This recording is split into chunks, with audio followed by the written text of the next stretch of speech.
Welcome to Pete and Hannah's Watch List. I'm your host, Pete Mitchell. I'm here with my great co-host, Hannah. Hello, people. Hannah, we're here today for the AFI Top 100, where we revisit the top 100 movies for the 10th anniversary AFI edition. And we're here for movie number 89, The Sixth Sense. Spooky. But before we begin, let us tell the listeners and the viewers what they should do. Please leave a like and subscribe to our channels.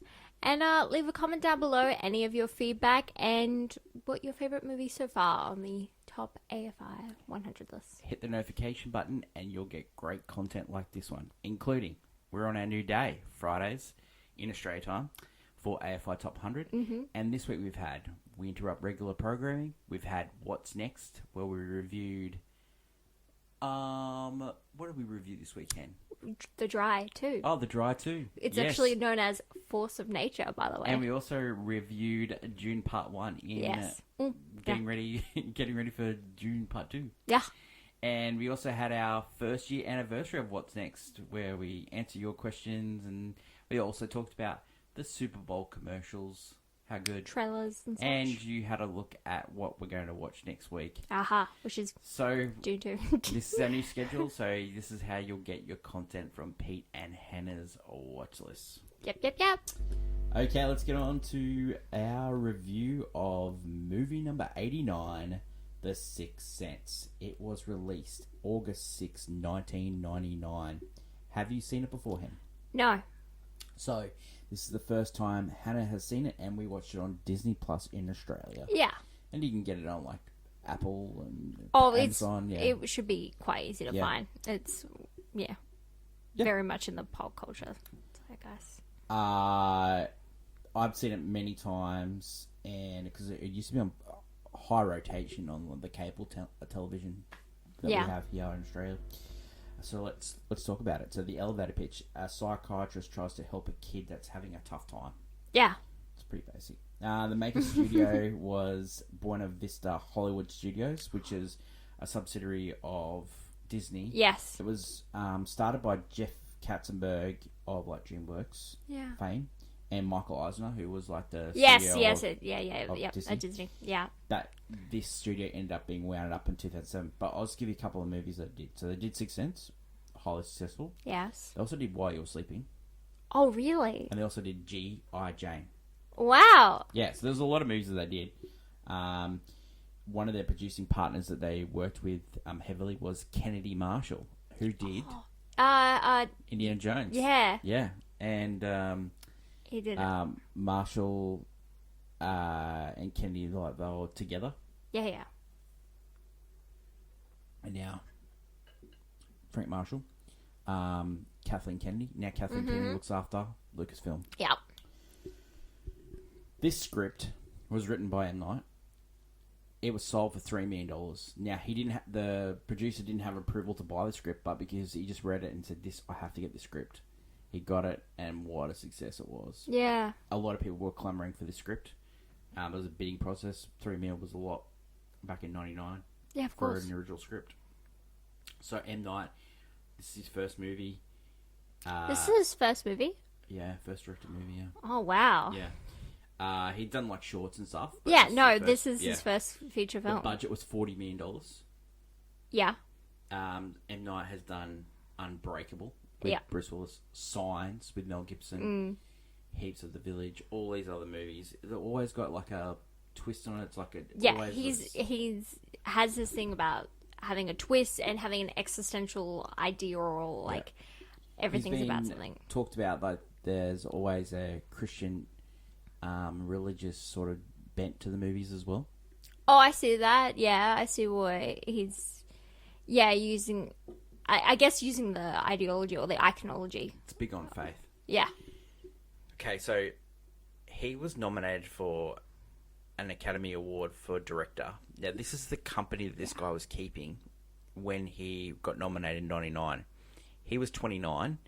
These are the people under 30 that were nominated for Academy Directing Awards. Oh, okay. Orson Welles, he was 26 for Citizen Kane.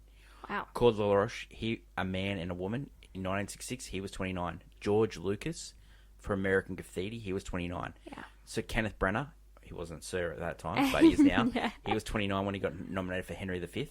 John Singleton was 24 when he got nominated for Boys in the Hood. Yeah. None of the 6 ended up winning, but they're all like Yeah, no, these are well-known directors. So that's how he was thought of at the time in 99. Yeah. He had a really successful run there, and then he did Last Airbender, and it went really... He's starting to come back. There's a little bit of comeback. It was from Split, I believe. Split. That was everyone was like, oh, Yep. the Shyamalan's back. Yeah. Yeah.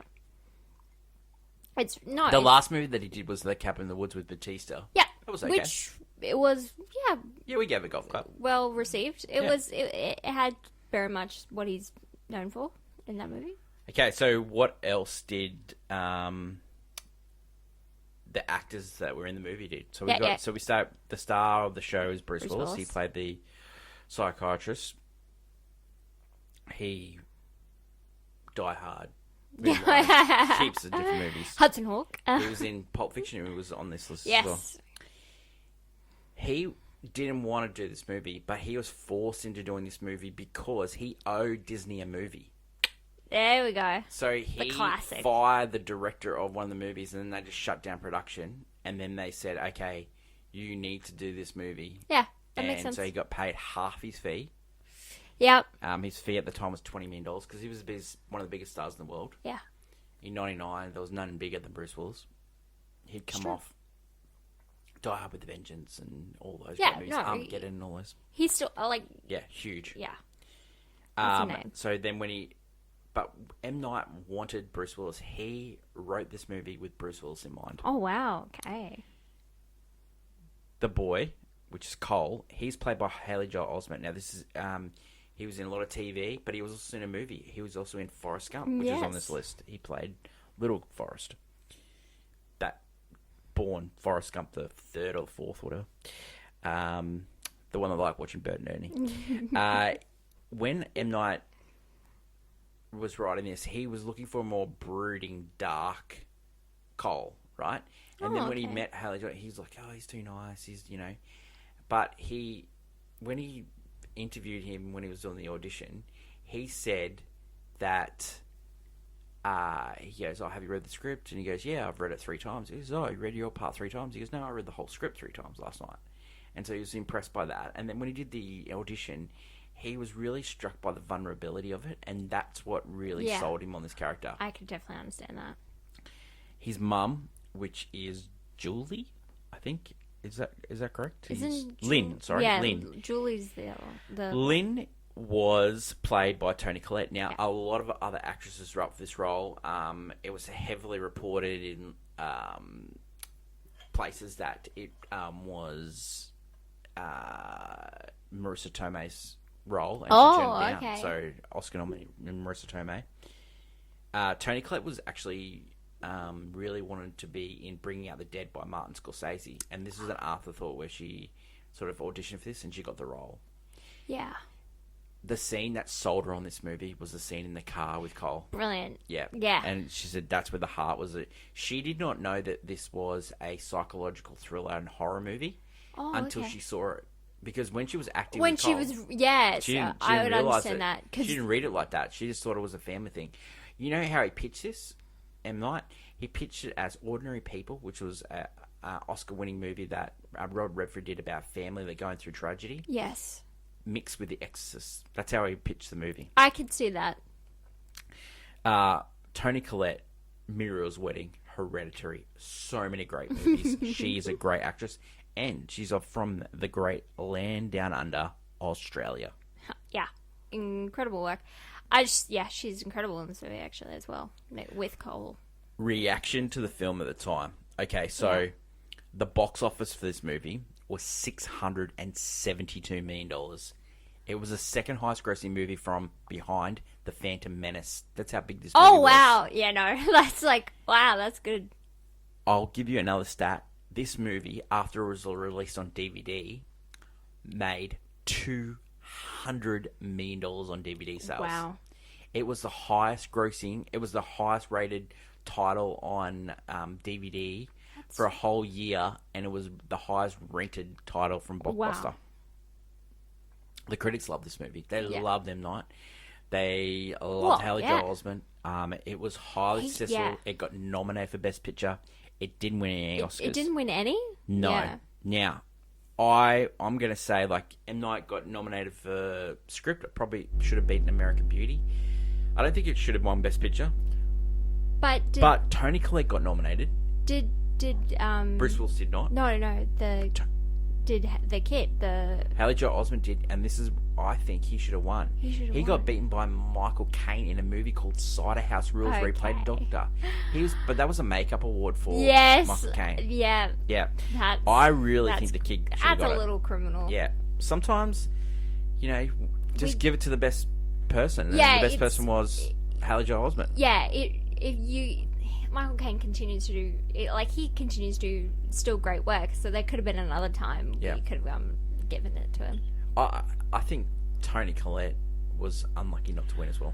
Yes, no, that again, there's that pivotal car scene, and it is the best moment in the movie, to be honest.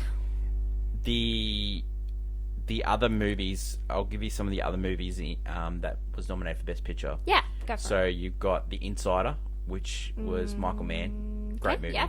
The Green Mile, which was Oh wow, yeah, okay. Yes, Tom Hanks. The Side House Rules that we talked about before, Tobey Maguire, and the American Beauty one. Like, American Beauty. yeah, Yeah, yeah, American Great Beauty. Mile is it? That was the one with Kevin Spacey in it. So. Yeah, I've Yeah. heard of it. I don't know the movie, but So yeah, he was up for a winner for that, and he was against for the writing. I really think the writing was amazing in this. He was up against Yeah. American Beauty, Alan Ball. He was nominated. Also, Being John Malkovich was an amazing script as well. oh yeah, Magnolia, which is an amazing script as well. So it was a really good year for writing in movies.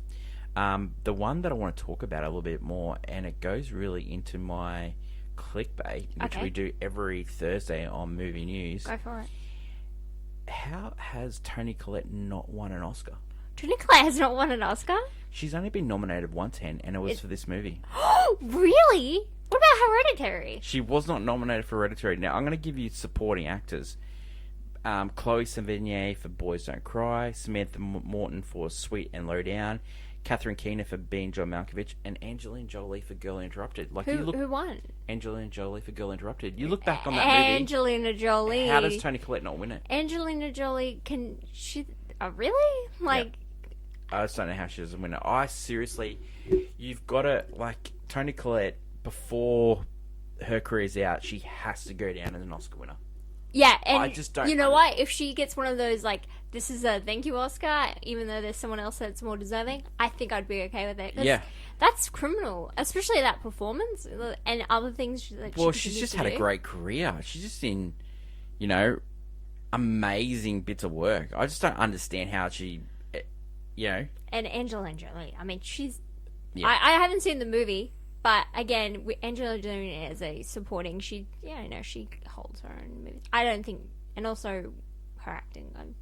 She has like for me, it's like she has that great action star, like really badass thing quality to her. So I just don't see her, like compared to Toni Collette, who gives that really great performance in that movie.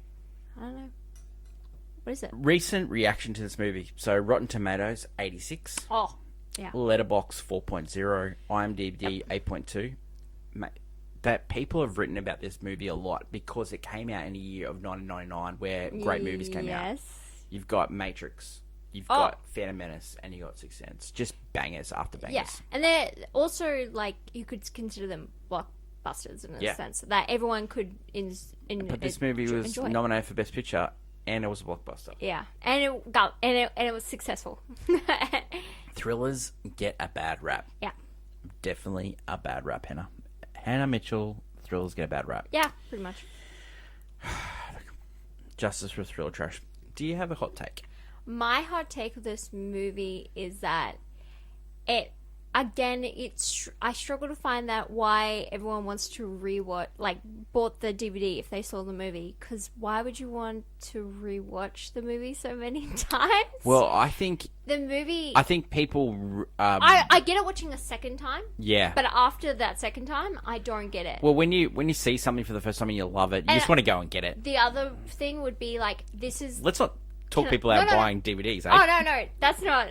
No, it's this movie I'm talking about. Yeah. But the actual flaw of this movie is that it is the worst kept, one of the second worst kept secrets in Hollywood I've ever seen.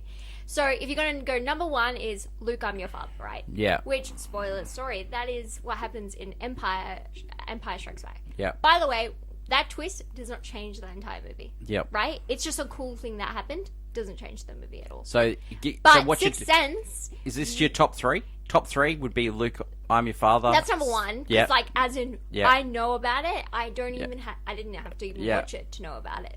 This movie, the twist of this movie. Yeah. Do you have any other ones? And everything. Not.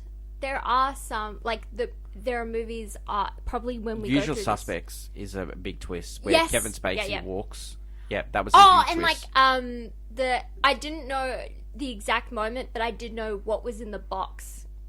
Yes.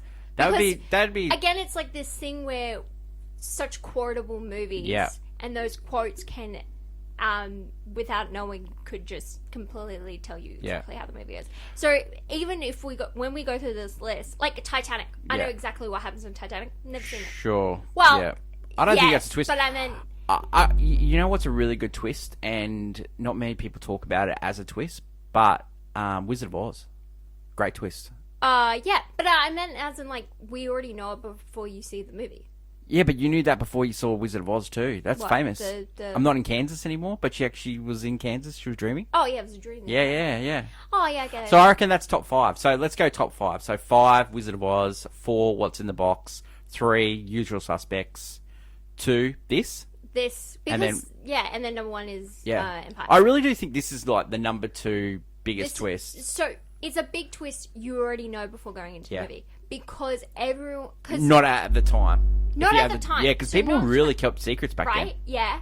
But now, I've known about this movie for years, ever since I was little, and I've known about the twist. What was a movie recently that people kept the twist a secret? What was a... There was a movie recently though where they kept it. It wasn't a Marvel movie. It wasn't. It was a movie that was maybe. I know. You know what's one, and people. This is a spoiler alert, but people didn't talk about it. But Mission Impossible: Dead Reckoning Part 1, when she died, Elsa. Oh, that was spoilers, spoilers, but like that was people didn't talk about that. No, I would also go the big there's not that many if like the play Harry Potter and the Cursed Child, like there's a whole thing of like keeping the secrets of what happened in the play, and the famous one is the stage show that we saw last year, and See How You Run, sort of based on it. Yes, the Agatha Christie one. And Agatha Christie. Like, usually you don't know, because it's all about. When you were seeing like an Agatha Christie, it's like you don't tell. For those who haven't seen See How You Run, Sam Rockwell's really good in that movie. Yeah. He's a lot better in that movie than he was in Argyle. But I'm just saying it ruined the movie because the movie's all about this twist that happens. But if you know about it, you're watching the movie. I'm watching the movie. It's a great talk because let's go into reviewing the movie. Yeah, let's go through it. We'll go through the scenes and then we'll go back to talking about, the movie as a whole, and is it worth seeing? But the twist that. So the movie starts off with Dr. Malcolm Crowe and his wife celebrating the fact that he's won an award. Then a patient has broken into his house. He doesn't straight away work out who the patient is. The patient shoots him and then shoots himself, and then the patient is also blaming him. Yeah. So then we flash forward. 18 months, is it? Yeah, it's like next fall or something. So this is where Dr. Crowe meets Cole. Yeah. He's a new patient. He has a chat with him. Cole is talking Latin. So Crowe starts researching Latin phrases and what sort of Cole's talking about. Then we get to see Cole and his relationship with his mum, played by the great Toni Collette. And at this stage, the doctor comes over to the house and he starts playing a guessing game with Cole where he's trying to get Cole to sit down. And every time he guesses, he gets closer, but he starts not guessing what actually is going on with Cole, and he's getting further and further away from him. It's this way of building a connection between them. Because Dr. Crow has got a notepad, and he has got, like, previous patients, and you see Vincent, which was the patient that shot him, and then Cole, and he's circling things that he thinks might be wrong or might be going on with Cole. The normal, like, this disorder and stuff. After that, we see Dr. Crow go to dinner with his wife, Anna. Yep. It's their anniversary. They seem very cold and distant. Yeah, they seem distant because Anna's always thought that he cared more about his patients than he did her. Crow and Cole go for a walk and they talk about sort of things that's going on with Cole. At this stage, Lynn is looking at photos of her son and she sees like the different lights. Yeah. And then she sees writing that Cole has been writing in his book. Because Cole, at the same time when he's having this conversation with Dr. Crow, he got in trouble for drawings of people, dying. So now he just draws rainbows. Yeah, they but don't get me in his trouble. mum finds these. Crow is going back. Crow goes back to Cole and he's trying to work out what actually Cole wants out of these sessions. Yeah. And so he says to him, says to Cole, what do you want out of this? And Cole just says he just wants to be left alone, and it's intimating that something's going on. At this stage, Crow is really struggling at home, and he's downstairs, and his wife's upstairs, and she starts talking to another man. This guy keeps popping around that she works with. Yeah. Cole's at school, and he's at a class, and he tries to answer a question from a teacher, and the teacher says you're wrong, and then he starts calling him stuttering Stanley. And the teacher actually has a breakdown in the class. But the Cole is also having it's all this all these things are just popping out of him and he can't help himself. It's like he's having a moment, and it is incredibly just very intense, that moment. Dr. Crow's at home watching wedding video and sort of recapping his life, and he's just trying to work out what's going on with his marriage. Right, yeah. And he even he then discusses it with Cole. Cole. Yeah, he's discussing his private life with Cole. He's like... Because Cole asks, I know you're sad. I see it in your eyes. Yeah. Cole gets invited to a birthday party and he does a real cute magic trick. That scene, Michael Cera actually auditioned with that scene, and he tried to play it sort of upbeat. But he didn't really get the character. The character was an introvert and sort of thing, so he didn't get the role, obviously. Michael Cera. Yeah. That's adorable. So Cole gets locked in a cupboard, and he's getting attacked by something. Yeah, because and he's so scared, and he his heard a voice, and his mum just so emotional in that scene. She is trying so hard to understand him, and she just doesn't understand him at all, and doesn't understand what's going on with him.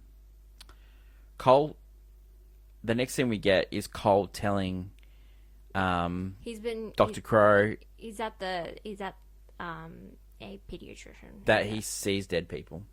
Yeah, it's the confession of this is the famous scene that you were talking about. The producers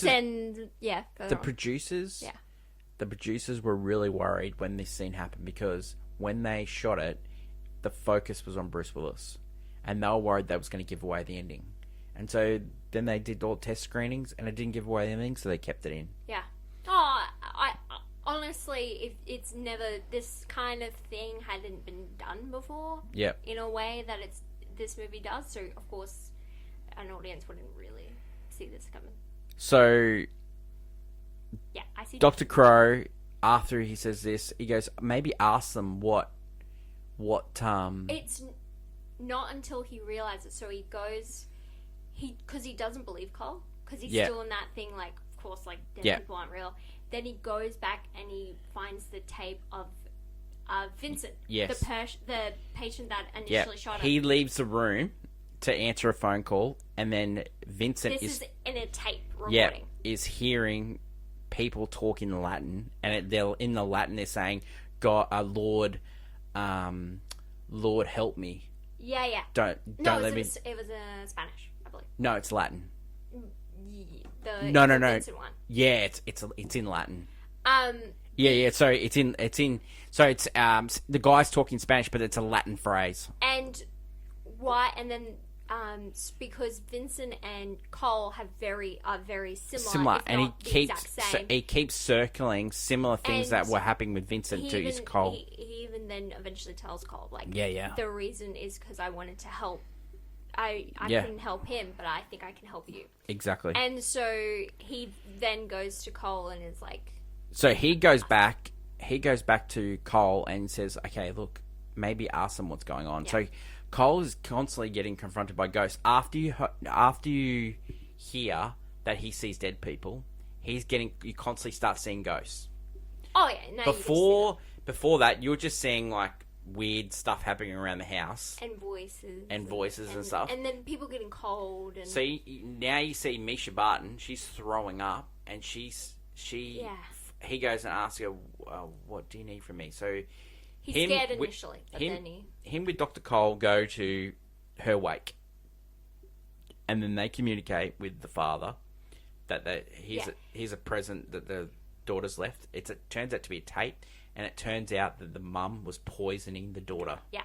So the ghost, the dead person, the ghost has decided to, what she wanted to do was finally reveal the truth about what's happening to her, to her father, so that she could. She was move on. worried that her sister was going to have the same fate to her. Yes, and so it's something that we hadn't seen this done, and so it was incredible to watch. I think there's only been a few movies that really delve into ghosts. Yeah. So this is like this moment where Ghosts? Ghosts. Yeah, and so this is that, like, it's his first time basically helping someone move on and actually having a conversation because they're just scared and frightened. Yeah. So then we get Cole's life's turning out great. He's in a play. He's playing Arthur. Yeah, he's talking to ghosts and getting ready for this play. He sees Dr. Crow again. He says, "This is probably the last time I'm going to see you because, everything's working out great for me." Yeah. And after that, we get the great scene with Tony Collette in the car. They're in a traffic accident. Yeah. And it's the confession that Cole makes. He's like, "Okay, I can tell you what's finally going on," because she's asked the whole entire movie. He says, "I see dead people." She says, "Cole, don't do it." And then he says, "I've talked to Grandma, and oh my God, what you went to Grandma's grave. What did you say to Grandma? Grandma's answer to the question you said was every day." And oh my God! Just have Tony Collette just like, I said. Do I make you proud? Oh my God! And she also said that they had a fight, and she went to her dance recital, and she still watched her dance, but she stayed in the back so she wouldn't see her. And it was like just those moments, and she like finally. It was an amazing. Those two had great chemistry as mother and son. It's just brilliant. It's the most amazing part of the movie. When you watch that, you go, how does that not get an Oscar for those two? Incredible. Yeah, it's so good. Then we get the big reveal of... So Cole tells Dr. Crow, you speak to her when she's asleep, that people understand you when you're asleep. Yep. At this stage, do you think Cole has now realised that Dr. Crow's a ghost? Yeah. Yeah, I think he does. I think before that he didn't. I know. Yeah, I think at some point he realised it, and because once he's realised he's helped ghosts, right, that they disappear finally. Yeah. They move on. And so, and he even said to Cole earlier, I'm doing this because I wanted to finish. Yeah.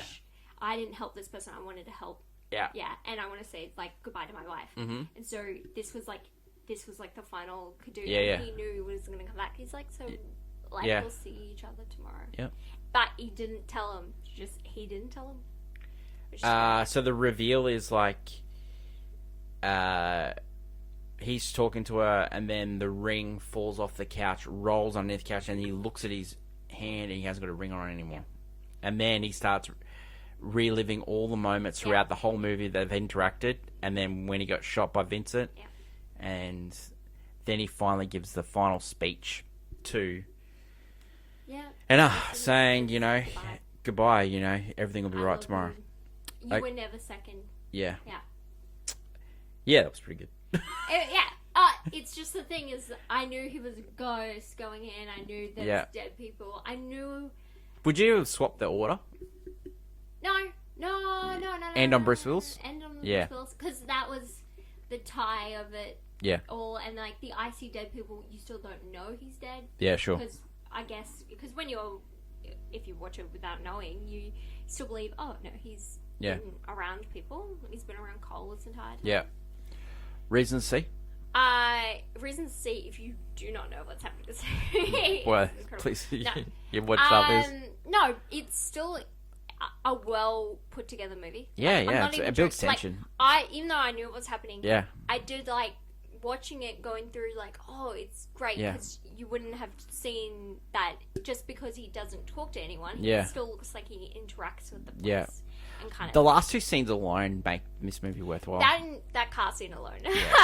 The relationship between, I think, Cole and the mother, and like they're both out acting Bruce Willis, who's just doing a great Bruce Willis performance. But they're incredibly well done, this like very human connection. I don't love the thriller horror elements of this movie. Oh no, that works for me. It works for me. It works for a lot of people. For me, I'm like, yeah. But I forgot we. Yeah.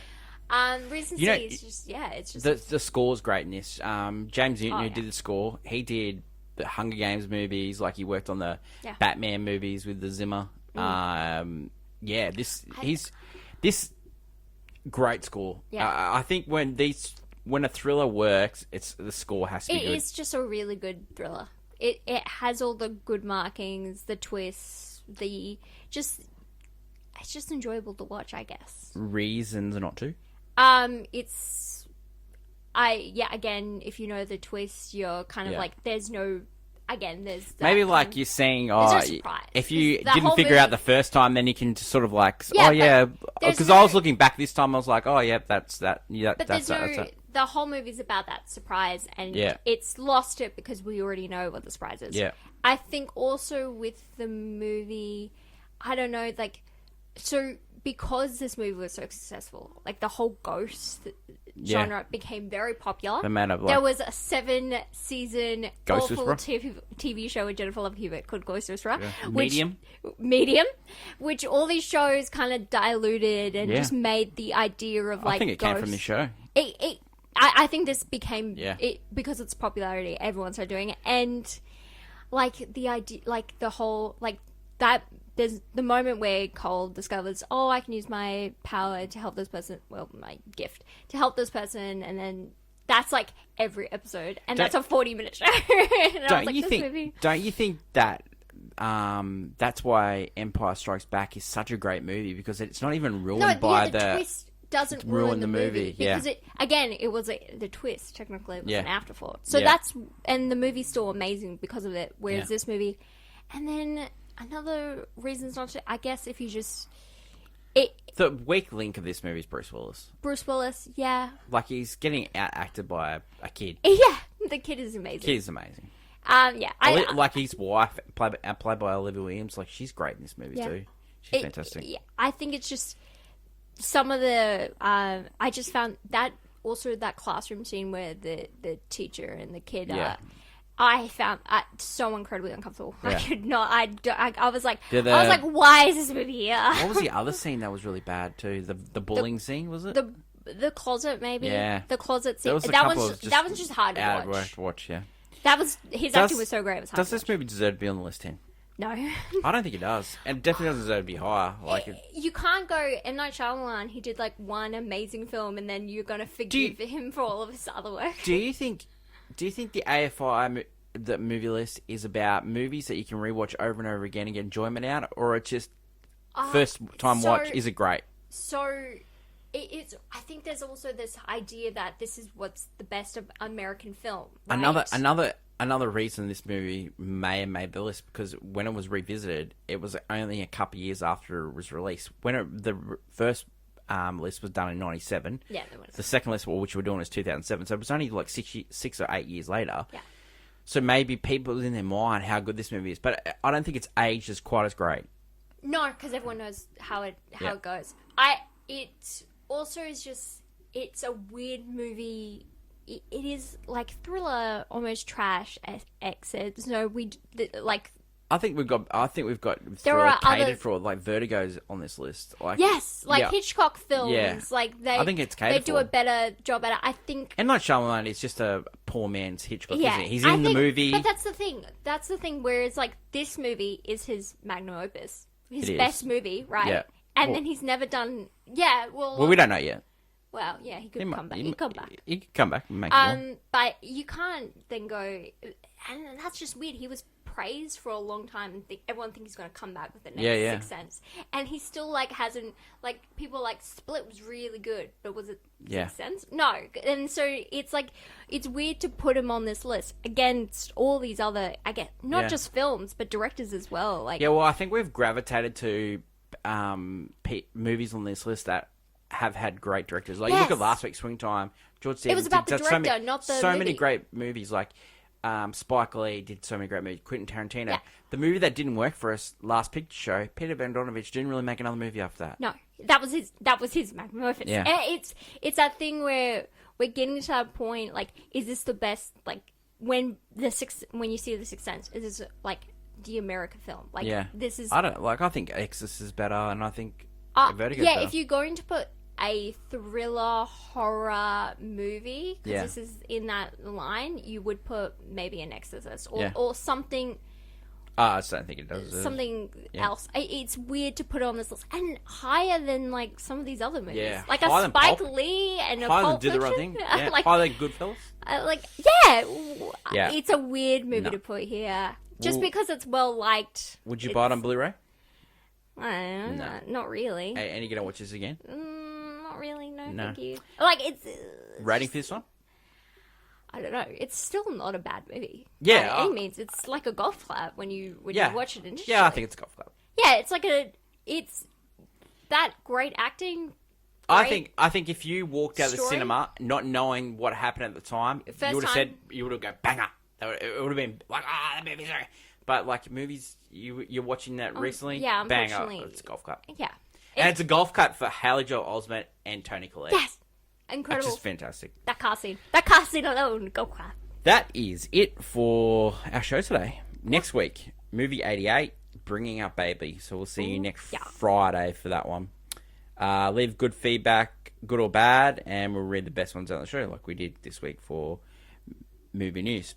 You can get us all on Spotify, Apple, YouTube, wherever you get your podcasts. If you ever want to drop us any comments, you can catch us on our social media feed, which is part of the credits at the end of the show if you're watching it on YouTube. Hen, thanks. Appreciate it. Great week. Thank you. And it's a busy week for us. It is. Huge week for us. We are going to the Great Melbourne to see Taylor Allison Swift. Wow. So we'll probably give some... we're going to talk about it next week? We can compare live to the movie. We might talk about our flight and... No, the live version to the movie. Oh, yeah, true. Yeah, we'll talk about that. But yeah, we'll talk about our trip and how it was, and we're going to see a couple of movies when we're down there. We are. Yeah. Some movies coming out. Yeah, and we're going with our sister, who we have to drag kicking and screaming to movies. But not this one, because next week we are seeing this week. For next week's movie show, we're seeing Madam Web. Yes, and we're also seeing One Love. Yeah, so for great Hannah and movie news has copied that. So thanks, Han. Thank you. And we'll catch you next week for Bringing Up Baby. Until then, it's bye for now. Bye.